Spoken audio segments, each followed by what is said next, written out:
जय हिंद।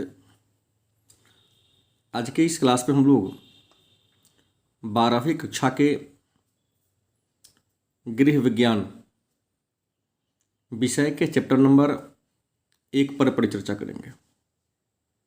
जैसा कि आप सभी जानते हैं, गृह विज्ञान चैप्टर नंबर 1 जिसका नाम है शिशु की जानकारी 0 से 3 वर्ष, मतलब 0 से लेकर 3 वर्ष तक के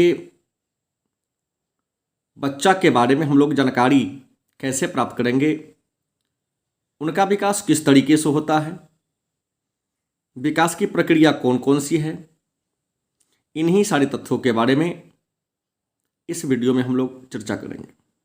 तो सबसे पहले जानेंगे विकास क्या है। तो आप गौर से देखेंगे, विकास की बात करें तो लिखा है विकास अनवरत चलने वाली एक प्रक्रिया है।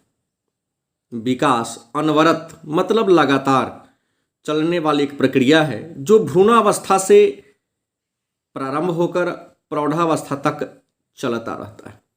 यहाँ भ्रूणावस्था का मतलब होता है जब शिशु मां के गर्भ में आता है, एक भ्रूण के रूप में आता है, मतलब पुरुष के स्पर्म और महिला के ओभा के मिलने से भ्रूण का निर्माण होता है। तो भ्रूणावस्था से प्रारंभ होकर प्रौढ़ावस्था तक लगातार चलते रहता है विकास। दूसरा है विवृद्धि क्या है, या विवृद्धि से आप क्या समझते हैं। तो गर्भधारण के बाद गर्भस्थ शिशु के शरीर के लंबाई, भार, आकार में जो वृद्धि होता है उसे ही हम विवृद्धि के नाम से जानते हैं। गर्भधारण के बाद गर्भस्थ शिशु के शरीर के लंबाई, भार, आकार में वृद्धि विवृद्धि कहलाता है। अब प्रश्न है तो विकास की परिभाषा क्या होगी। तो आपको बता दें, अलग अलग विद्वानों ने विकास को अलग अलग तरीके से परिभाषित करने का काम किया है। यहाँ पर हरलॉक नामक एक विद्वान हैं, उन्होंने विकास को परिभाषित करते हुए लिखा है विकास एक गुणात्मक परिवर्तन है। मतलब शिशु के गुणात्मक परिवर्तन का नाम ही विकास है, ऐसा हरलॉक महोदय का कहना है। दूसरा परिभाषा जेम्स ड्रेवर महोदय ने दिया, और जेम्स ड्रेवर ने विकास को परिभाषित करते हुए लिखा व्यक्ति के भ्रूणावस्था से प्रौढ़ावस्था तक चलने वाला परिवर्तन विकास कहलाता है। अब अगला प्रश्न मेरे सामने आता है कि जन्म के पश्चात नवजात शिशु एवं माता की आवश्यकता को लिखें। मतलब जन्म के बाद नवजात शिशु को या बच्चा पैदा कर देने के बाद एक माता को किन किन चीज़ों की आवश्यकता होती है। तो आपको बता दें कि जन्म के पश्चात शिशु की या माता को कई सारी आवश्यकताओं की जरूरत पड़ती है, जैसे कुशलतापूर्वक देखभाल करना, उसका समर्थन, क्योंकि बच्चा जन्म के समय पूर्णतः असमर्थ होता है, माता भी असमर्थ होती है, तो उसे समर्थन और देखभाल करना, संक्रमण पर नियंत्रण करना। उस समय बच्चा मां के गर्भ से बाहर निकला रहता है, उसके शरीर में संक्रमण फैलने का डर ज़्यादा रहता है, तो उसके आसपास पूर्णतः साफ सफाई रखने की जरूरत है ताकि वह किसी संक्रमण का शिकार न हो जाए। उसका जटिलताओं का प्रबंधन,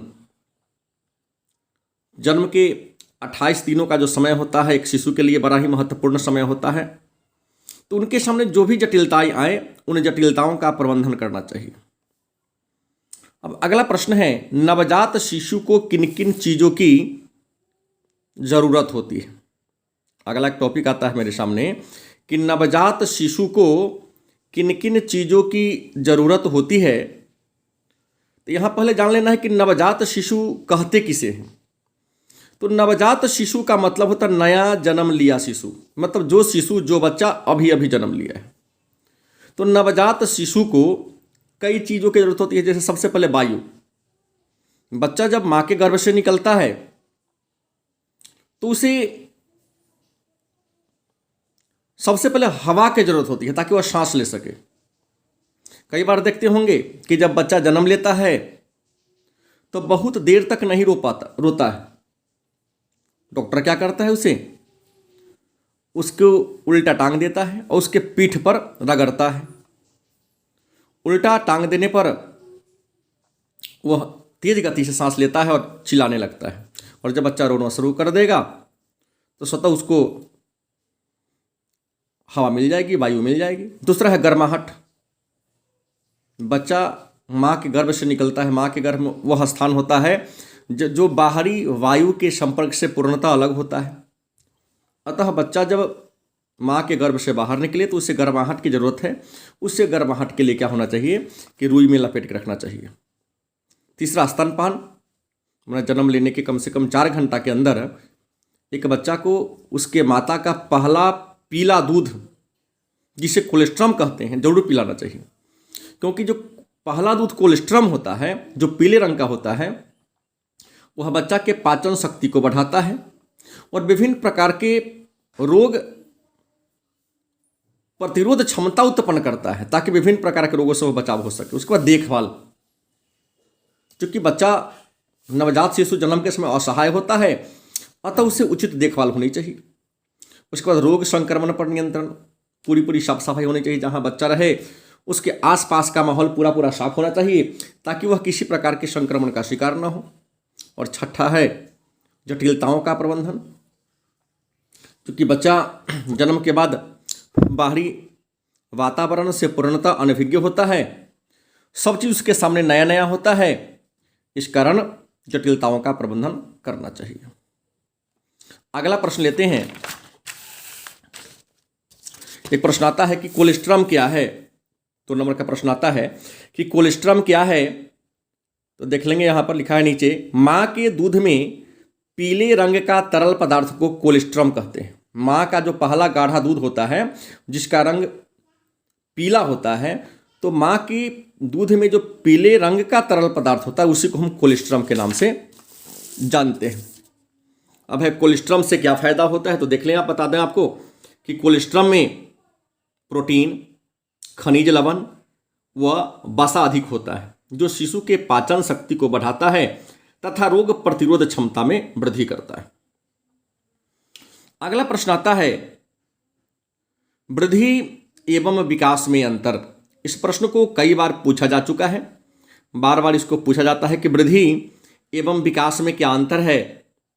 तो आप लिखेंगे वृद्धि और विकास में निम्नलिखित अंतर है। जैसे एक में वृद्धि की बात करें तो वृद्धि शरीर के अंगों का एकांशी विस्तार है। वहीं विकास की बात करें तो यह बहुआयामी परिवर्तन है। दूसरा, वृद्धि जन्मजात गुणों पर आधारित है, जबकि विकास शारीरिक एवं मानसिक गुणों पर आधारित है।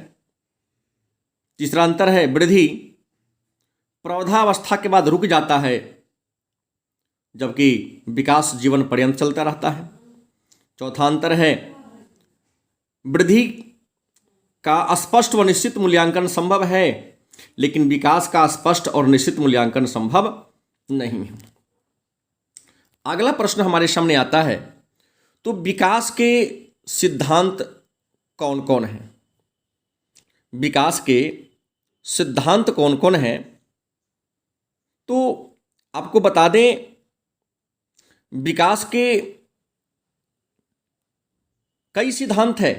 पहला सिद्धांत है, विकास सिर से नीचे की ओर अग्रसर होता है।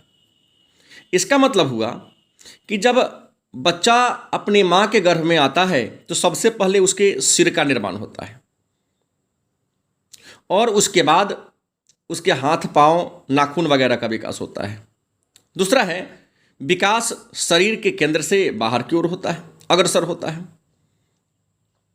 इसका मतलब यह हुआ कि बच्चा जब माँ के गर्भ में आता है तो सबसे पहले उसके मस्तिष्क का निर्माण होता है, उसके बाद रीढ़ की हड्डी का विकास होता है, और रीढ़ की हड्डी के विकास के बाद तब हाथ पैर अंगुली नाखून इत्यादि का विकास होता है। तीसरा है विकास परिपक्वता तथा सीख पर निर्भर करता है। विकास परिपक्वता तथा सीख पर निर्भर करता है, मतलब विकास दो चीज़ों पर निर्भर करता है, पहला परिपक्व और दूसरा अधिगम। परिपक्वता मतलब यहाँ कहने का अर्थ ये है कि एक बच्चे का विकास ज़्यादा होगा यदि उसके माता पिता दोनों परिपक्व हों। यदि कम उम्र के माता पिता हों तो उनके बच्चे परिपक्व नहीं हो पाएंगे, नहीं होंगे। और चौथा है विकास साधारण से जटिल की ओर होता है, मतलब इसका ये हुआ कि बच्चा शिशु का विकास पहले छोटी छोटी या साधारण अंगों का विकास होता है, और साधारण अंगों का विकास हो जाने के बाद फिर क्रमिक रूप से जटिल अंगों का विकास प्रारंभ हो जाता है। उसके बाद वृद्धि तथा विकास एक निरंतर प्रक्रिया है। और जब इसका मतलब हुआ कि बच्चा जब माँ के गर्भ में आ जाता है तो माँ के गर्भ में भी मतलब पहले दिन से लेकर 9वें महीना तक 217वें दिन तक जब तक वह माँ के गर्भ से बाहर नहीं आ जाता तब तक उसका विकास होता रहता है। और छठा है वृद्धि तथा विकास सामान्य से विशिष्ट की ओर होता है। बच्चे का जो विकास होता है वह सामान्य मतलब छोटी छोटी चीज़ों को, सामान्य बातों को पहले सीख लेता है, फिर जटिल बातों को बाद में सीखता है। और सातवां है वृद्धि तथा विकास की दरें व्यक्तिगत होती है। इसका मतलब हुआ कि वृद्धि हो चाहे विकास, सभी व्यक्ति की वृद्धि और विकास एक समान नहीं होता है। जैसे आप देखते होंगे कि कुछ ऐसे बच्चे हैं जिनके शरीर की लंबाई पहले बढ़ जाता है और बुद्धि का विकास नहीं हो पाता है, और कुछ ऐसे बच्चे होंगे जिनके शरीर की लंबाई तो बढ़ जाती है, शरीर की लंबाई नहीं बढ़ती है लेकिन बुद्धि का विकास हो जाता है। तो अलग अलग बच्चों में वृद्धि और विकास की दरें अलग अलग होती है। किसी का लंबाई पहले बढ़ जाता है, बुद्धि बाद में बढ़ता है, किसी की बुद्धि पहले बढ़ जाती है, फिर शरीर की लंबाई बाद में बढ़ती है। अगला टॉपिक आता है तो बालक का शारीरिक विकास। बालक का शारीरिक विकास। तो बालक के शारीरिक विकास की अगर हम बात करें तो जब एक बच्चा जन्म लेता है तो जन्म के समय बालक की हम लंबाई की बात करें तो जन्म के समय बालक की लंबाई लगभग 20 इंच या 50 सेंटीमीटर होती है। जन्म के समय बालक की लंबाई 20 इंच या 50 सेंटीमीटर होती है। लड़कियां जो होती हैं शायद लड़कों से आधा इंच कम होती हैं। भार या वजन की बात करें तो जन्म के समय एक बच्चा 2.5 किलो से लेकर 3.5 kg मतलब 2.5 kg या 3.5 kg के बीच होता है। शारीरिक अनुपात की बात करें तो बालक के विकास की जो तीसरी अवस्था है शारीरिक विकास, तो सिर का अनुपातिक विकास की बात कर लें तो जब बच्चा जन्म लेता है तो उसके संपूर्ण शरीर के लंबाई के 25% उसका सिर होता है। संपूर्ण शरीर के 25% शरीर होता है, जबकि वयस्क की बात करें तो वयस्क के संपूर्ण शरीर का मात्र 10% ही उसका सिर होता है। चेहरे की विकास करें तो जन्म के समय बच्चा का चेहरा जो होता है छोटा होता है। मन में प्रश्न होगा तो जन्म के समय बच्चा का चेहरा छोटा क्यों होता है? तो आपको बता दें कि जन्म के समय बच्चा का चेहरा छोटा होता है, इसके पीछे कारण यह है कि बच्चा को दांत नहीं होता है। उसके बाद धड़ का अनुपातिक विकास। धड़ के अनुपातिक विकास का मतलब होता है कि धड़ पहला 12 महीना में बच्चा का धड़ बहुत तेज गति से बढ़ता है, और मस्तिष्क का विकास, सिर का विकास रुका हुआ रहता है। और हाथ पैर का अनुपातिक विकास,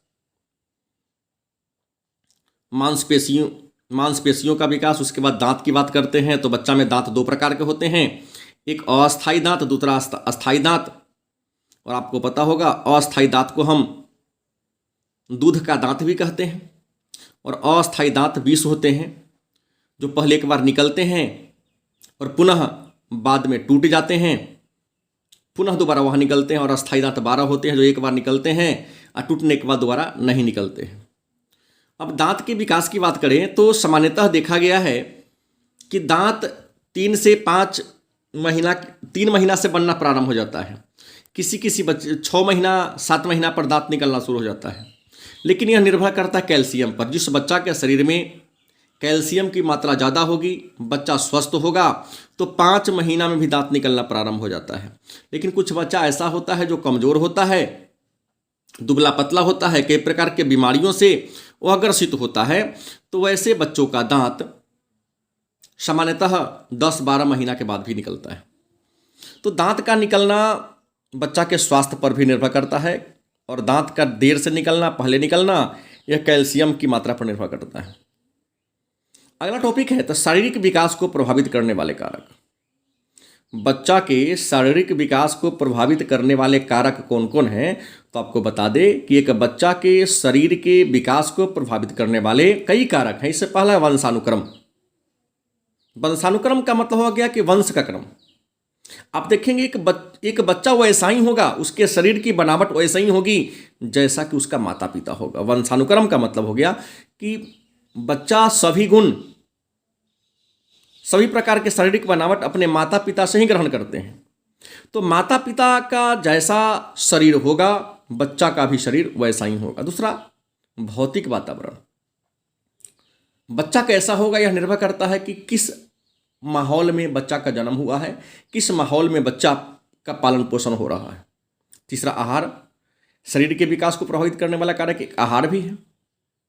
बच्चा जब माँ के गर्भ में रहा हो या माँ के गर्भ से बाहर निकल गया हो, यदि उसे पौष्टिक आहार मिला तो उसके शरीर का विकास ज़्यादा होता है, पौष्टिक आहार नहीं मिला तो उसका विकास अवरुद्ध हो जाता है। उसके बाद रोग। बच्चा में किसी प्रकार का रोग भी शरीर के विकास को प्रभावित करता है। बच्चा बचपन से विभिन्न प्रकार के रोगों से ग्रसित होता है, तो उसके शरीर का विकास उतना तेज गति से नहीं हो पाएगा। लेकिन यदि किसी प्रकार का रोग नहीं होता है तो बच्चे के शरीर का विकास ज़्यादा होगा।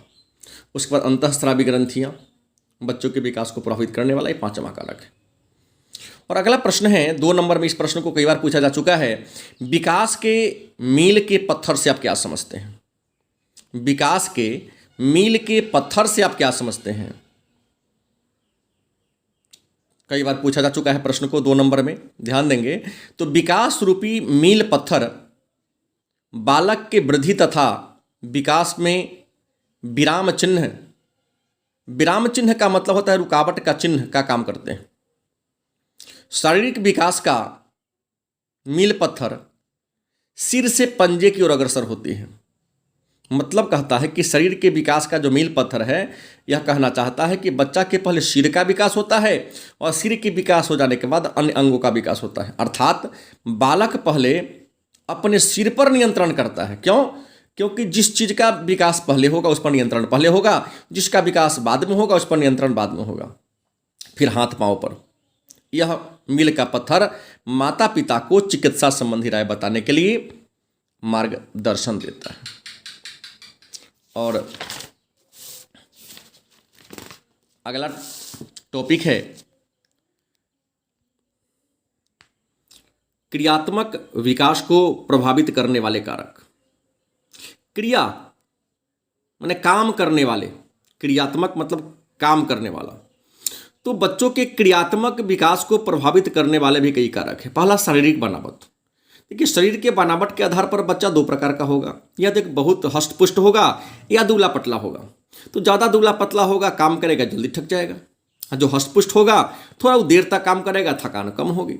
तो शरीर की बनावट, उसके पालन पोषण का स्तर, प्रशिक्षण या अभ्यास, मतलब अगर बच्चा लगातार किसी को करते देख रहा हो या उस काम को बार बार कर रहा हो तो वह काम को देर तक करेगा लेकिन थकान नहीं होगी। उसके बाद अभिप्रेरणा, किसी से प्रभावित होकर, और प्रबलन। ये 5 ऐसे कारक हैं जो बच्चों के विकास को प्रभावित कर, क्रियात्मक विकास को प्रभावित करते हैं। अगला है ज्ञानात्मक विकास क्या है? ज्ञानात्मक विकास क्या है? बड़ा महत्वपूर्ण प्रश्न है, यह भी 2 नंबर में पूछा जा चुका है। तो ज्ञानात्मक विकास, जिसे अंग्रेजी में कॉग्निटिव डेवलपमेंट कहते हैं। ज्ञानात्मक विकास, जिसे अंग्रेजी में कॉग्निटिव डेवलपमेंट कहते हैं। और कॉग्निटिव जो शब्द है वह लैटिन भाषा के कॉग्निशन से बना है, जिसका अर्थ होता है जानना होता है। अर्थात एक बच्चा में, एक शिशु में सोचने, जानने, याद रखने, न्याय करने तथा समस्याओं को हल करने की जो योग्यता होती है उसे ही ज्ञानात्मक विकास के नाम से जानते हैं। अगला प्रश्न है, तो ज्ञानात्मक विकास के स्तर कौन कौन है? मतलब ज्ञानात्मक विकास के स्तर कौन कौन है? तो आपको बता दें, ज्ञानात्मक विकास के कई स्तर हैं। जैसे कि दो का मैं उदाहरण दे रहा हूं, नवजात शिशु। आपको बता दे, बच्चा जन्म लेता है तो जन्म के कुछ घंटों के बाद ही आवाज का अनुभव करना शुरू कर देता है। दूसरी, जब बच्चा 4 सप्ताह का हो जाता है तो अपने देखभाल करने वाले को पहचानने लगता है। बच्चा का जो देखभाल करता है उसको 4 सप्ताह के बाद वह पहचानना शुरू कर देता है। बच्चा जब 6 सप्ताह का हो जाता है तो अगर किसी को हंसते देखता है तो हंसने लगता है। और 8 सप्ताह का जब बच्चा हो जाता है तो किसी वस्तु पर ध्यान केंद्रित करने लगता है। इसी प्रकार से धीरे धीरे उसका ज्ञानात्मक विकास प्रारंभ हो जाता है। अगला है बुद्धि के विकास को प्रभावित करने वाले कारक। अगला प्रश्न है, बुद्धि के विकास को प्रभावित करने वाले कारक। उत्तर होगा, बुद्धि के विकास को प्रभावित करने वाले कारक की बात करें तो बुद्धि के विकास को प्रभावित करने वाले कारक हैं नंबर 1 में वंशानुक्रम। पहले भी इस बात की चर्चा मैं कर दिया हूं कि एक बुद्धिमान माता पिता जैसा होगा बच्चा 100% तो सही होगा। एक बुद्धिमान माता पिता के संतान बुद्धिमान होंगे, एक अल्प बुद्धि वाले माता पिता के संतान भी अल्प बुद्धि वाले ही होंगे। संभवतः ऐसा देखा गया है, लेकिन कई बार इसके अपवाद भी होते हैं। तो वंशानुक्रम बुद्धि के विकास को प्रभावित करने वाला पहला कारक है। दूसरा, शारीरिक स्वास्थ्य। अगर बच्चा शरीर से स्वस्थ होगा तो उसके बुद्धि का विकास तेज होगा, लेकिन बच्चा का शारीरिक स्वास्थ्य अच्छा नहीं होगा, उसकी बुद्धि का विकास उतना अच्छा नहीं होगा। उसके बाद आयु में भिन्नता। आयु में भिन्नता की बात करें तो ऐसा देखा गया है कि एक माता पिता के 3-4 संतान हैं। जो सबसे पहला बच्चा होगा या जो सबसे अंतिम बच्चा होगा, तो या तो सबसे ज़्यादा बुद्धिमान पहला बच्चा होगा, नहीं तो सबसे अधिक बुद्धिमान सबसे छोटा बच्चा होगा।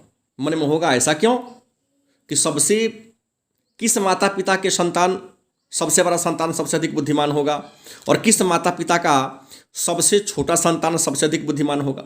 तो मैं आपको बता दूं कि यदि किसी व्यक्ति का विवाह कम उम्र में हो गया हो, मतलब एक बच्चे के जन्म के समय उसके माता पिता दोनों का उम्र यदि 14 साल से कम हो, यूँ कहो कि 18 साल से कम हो, तो उसके बड़े बच्चे की बुद्धि जो होगी, बुद्धि लब्धि कम होगी। लेकिन यदि माता पिता का जब विवाह हुआ तो वह 25-30 वर्ष का था दोनों, तो उसके बड़े बच्चे का बुद्धि क्या होगा, ज़्यादा होगा। तो जन्म के समय माता पिता का उम्र भी बच्चों की बुद्धि को प्रभावित करने वाले कारक है। अब है जीन पियाजे के अनुसार ज्ञानात्मक विकास की अवस्था। जीन पियाजे, जैसा कि आप सबको पता होगा, जीन पियाजे एक बहुत बड़े बाल मनोवैज्ञानिक थे और जीन पियाजे ने शिशु के ज्ञानात्मक विकास के 3 अवस्थाओं का जिक्र किया है। जैसा कि आप एरो से दिखाया हूं मैं। पहला संवेदी गत्यात्मक अवस्था, दूसरा पूर्व संक्रियात्मक अवस्था, तीसरा मूर्त संक्रियात्मक संक्रिया। संवेदी गत्यात्मक अवस्था, इसका समय है 0 से 2 माह तक। इसमें बच्चा पकड़ना, चूसना, अंगुली को बार बार खोलना बंद करना, बिस्तर पर जोर जोर से पैर मारना, ये क्रिया करता है। पूर्व संक्रियात्मक अवस्था, इसका जो समय है 2 से 4 वर्ष तक होता है। इसमें बच्चा आत्मकेंद्रित होता है, प्रतीकात्मक खेल प्रारंभ कर देता है, मतलब अपने आप में खेलता है और किसी वस्तु की उपस्थिति के बिना ही उसके बारे में सोचना शुरू करता है। वस्तु रहेगा नहीं उसके सामने, लेकिन उस वस्तु के बारे में सोचना शुरू कर देगा। और मूर्त संक्रियात्मक अवस्था की विशेषता है कि पहले बात तो यह 4 से 12 वर्ष की अवस्था होती है। इसमें कल्पनाशीलता का विकास होता है, बच्चा इसमें कल्पना करने लगता है। अब है ज्ञानात्मक विकास के चरण की बात करें तो ज्ञानात्मक विकास के 3 चरण हैं। पहला कारण तथा प्रभाव की खोज करना, दूसरा वस्तु के अस्थायित्व की खोज करना, तीसरा समय का ज्ञान। और एक विशेष बात, 4 वर्ष के बालक प्राथमिक रंग को पहचानता है। लाल, हरा, नीला जो प्राथमिक रंग है, 4 वर्ष के बालक लाल, हरा और नीला में अंतर करना जान लेता है।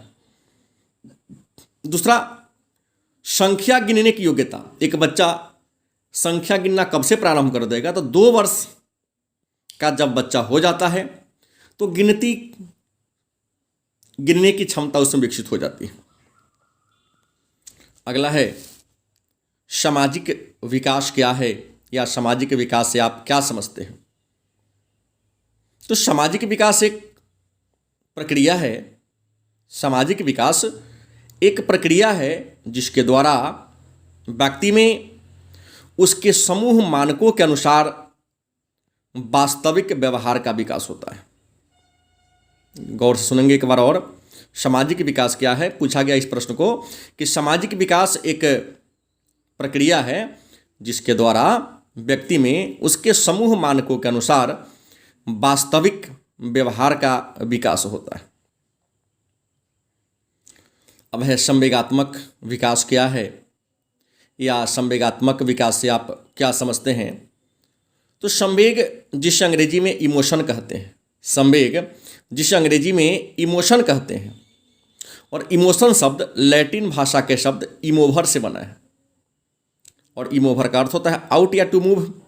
मतलब बच्चा किसी कारण से जब भड़क जाए, उद्दीपित हो जाए, अपने मूल अवस्था से आगे निकल जाए, तो इसे ही हम संवेगात्मक विकास के नाम से जानते हैं।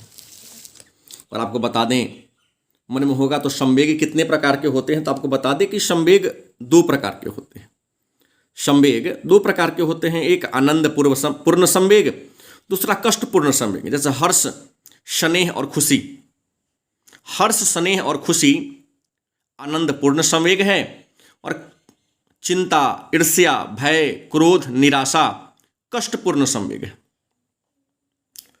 अब है बालकों के संवेग की विशेषता। मतलब एक बालक के संवेग की कौन कौन सी विशेषता है, तो आपको बता दें बालक के संवेग की कई सारी विशेषताएं हैं। नंबर 1, वयस्क के तुलना में बालक में संवेग शीघ्र उत्पन्न होता है। मतलब बच्चा किसी को जल्द अपना बना लेता है, तुरंत छोड़ भी देता है। दूसरा, बालक के संवेग क्षणिक होते हैं। मतलब बालक में संवेग की भावना थोड़ा देर के लिए उत्पन्न होता है। जैसे बच्चा, आप टॉफी आपसे मांगा, नहीं दिए तो आपसे कटिश कर लेगा, लेकिन पुनः दोबारा उसको टॉफी देने के लिए बुलाओ तो भूल जाएगा कि पिछले बार हमको भगा दिया था, आपके पास चला जाएगा वो। तीसरा, बालक में संवेगात्मक व्यवहार में व्यक्तिगत भिन्नता पाई जाती है। एक बात याद रखेंगे कि हर बालक के संवेगात्मक व्यवहार में व्यक्तिगत भिन्नता होती है। जो सभी प्रकार के सुविधाओं से परिपूर्ण होंगे उनका जो संवेगात्मक व्यवहार होगा उच्च होगा, लेकिन जहां पर सुविधा विहीन होंगे वहां पर संवेगात्मक व्यवहार नहीं देखने को मिलता है। बालकों की संवेग शक्ति परिवर्तित होती रहती है। बालकों की जो संवेग शक्ति है परिवर्तित होती है। इसका मतलब क्या होता है? बदलते रहता संवेग। बच्चा को जिस समय जिससे लाभ मिलेगा वह उसकी ओर आसक्त हो जाता है। 1 सेकंड के लिए किसी और को अपना मित्र बना लेगा और पुनः अगले मिनट पहले मित्र को छोड़कर दूसरे को अपना मित्र बना लेगा। वह लाभ पर उसका संवेग जुड़ा होता है। बालकों का संवेग उसके चेहरा से दिख जाता है कि उसका चेहरा क्या कहना, सुख में है या दुख में है। बालकों के संवेग की तीव्रता ज़्यादा होती है।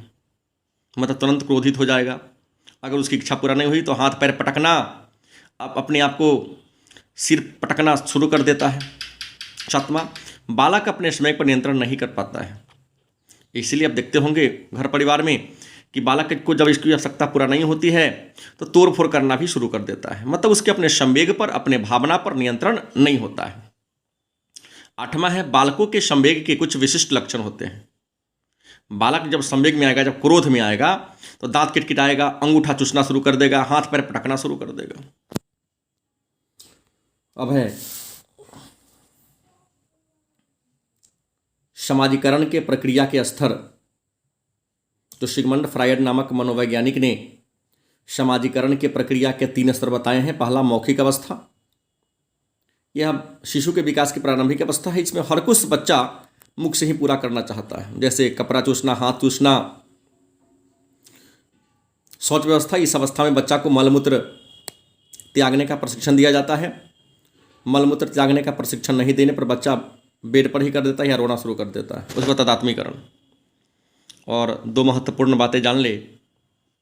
शिशु को सामाजिक प्राणी बनने की प्रक्रिया सामाजिकरण कहलाता है। मतलब एक शिशु, आप जानते हैं कि शिशु जब जन्म लेता है, बच्चा जब जन्म लेता है, तो उस समय न तो वह सामाजिक होता है न ही असामाजिक होता है। वो नहीं जानता है कि मैं क्या हूँ, समाज क्या है, अपना कौन है, पराया कौन है, कुछ नहीं जानता है।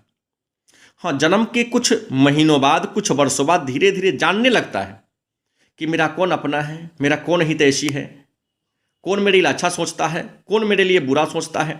तो शिशु के सामाजिक प्राणी बनने की प्रक्रिया को सामाजिकरण के नाम से जानते हैं। ये रहा मनोविज्ञान, 12वीं कक्षा के मनोविज्ञान का चैप्टर नंबर 1।